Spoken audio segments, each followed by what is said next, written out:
अस्सलाम वालेकुम।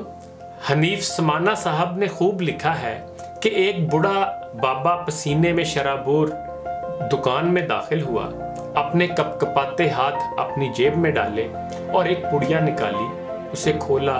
उसमें फिरोजी रंग के कुछ पत्थर रखे हुए थे। मुझे दिखाते हुए कहने लगा, ये फिरोजा है, कोई सा भी पत्थर ले लो, 200 रुपए का एक है। चांदी की अंगूठी में लगाकर पहनना आपके हाथ में अच्छी लगेगी। मैंने मुस्कुराते हुए कहा, मैं क्या करूंगा इसका, मैं तो अंगूठी पहनता ही नहीं, मुझे शौक ही नहीं। देखिए मेरे हाथ बिल्कुल खाली हैं। मैंने अपने हाथ दिखाए, उसके चेहरे पर अजीब मायूसी सी फैल गई। मुंह से सिर्फ एक लफ्ज निकला, अच्छा, और फिर वो दरवाजे की तरफ पलटा। अचानक मुझे कुछ ख्याल आया। मैंने आवाज दी, 1 मिनट हाजी साहब। वो वापस मुड़ा। उसने कहा, जी। मैंने कहा, आप पानी तो पी लें, धूप में आए हैं। उसके चेहरे से थकन एया थी, न जाने कितनी जगह से वो ना सुनकर आया था। वो वहीं कुर्सी पर बैठ गया। मैंने उसकी तरफ पानी का गिलास बढ़ाया, वो एक ही सांस में पी गया। मैंने पूछा, और पिएंगे? उसने इस बात में सर हिलाया। 2 गिलास पानी पीने के बाद वो जाने के लिए खड़ा होने लगा कि मैंने कहा, जरा वो फिरोजे की पुड़िया तो दिखाइए। मैं सोच रहा हूँ कि मैं भी अंगूठी बनवा के देखूं और एक फिरोजे का सेट अपनी बेगम को बनवा के दूं, वो भी खुश हो जाएगी। बाबा के चेहरे पर रौनक आ गई। जल्दी से उसने जेब में हाथ डाला और पुड़िया निकाली। मैंने उससे कुछ पत्थर खरीदे और वो खुशी खुशी रुखसत हो गया। हमारे पड़ोसी दुकानदार उस्मान भाई कपड़े वाले बैठे ये सारा तमाशा देख रहे थे। बाबा के जाने के बाद वो अपने ही हाथ पर हाथ मारकर जोर जोर से कह लगाने लगे।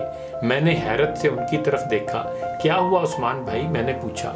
वो जोर जोर से हंसते हुए कहने लगे, ये जो पत्थर आपको ये बुड्ढा 200 रुपए में दे गया है, ये एम्प्रेस मार्केट पर पठान लोग 20-20 रुपए में बेचते हैं। ये असली फिरोजा नहीं, प्लास्टिक है, प्लास्टिक। साथ ही वो कहकहा लगाकर हंसने लगे। मैंने चेहरे से हैरत जाहिर की। अच्छा? वो हंसते हुए कहने लगे, जो भी आता है आपको मामू बनाकर चला जाता है, ये बुड्ढा भी बनाकर चला गया। फिर हंसते हुए कहने लगे, आप बहुत सीधे हो हनीफ भाई। वो सुबह के वक्त अक्सर एक बुढ़िया आती है जो 5 रुपए का बॉल पेन आपको 20 रुपए में दे जाती है। और फिर ऊंची आवाज में हंसने लगे, आप बहुत सीधे हो ईमान से। मैंने मासूम सी शक्ल बनाई।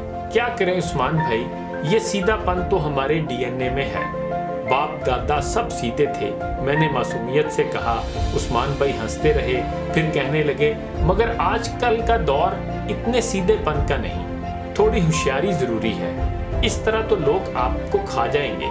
तो मैंने कहा, अरे अरे उस्मान भाई, कोई नहीं खाएगा, आप हैं ना हमारे साथ, हम आपकी शागिर्दी इख्तियार करेंगे, आपसे सीखेंगे होशियारी।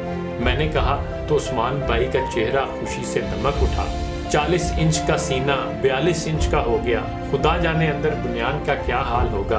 2 रोज के बाद जब वो बुढ़िया 5 रुपए वाला बॉल पॉइंट 20 रुपए के हिसाब से देने आई, तो शुक्र है खुदा का कि उस्मान भाई घर से आए नहीं थे अभी तक, उनकी दुकान अभी बंद थी।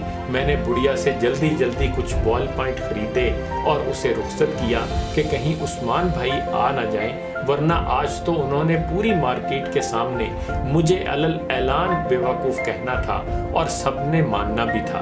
और मैं दिल ही दिल में सोच रहा था कि अरे सब कुछ सीखा है हमने, न सीखी होशियारी।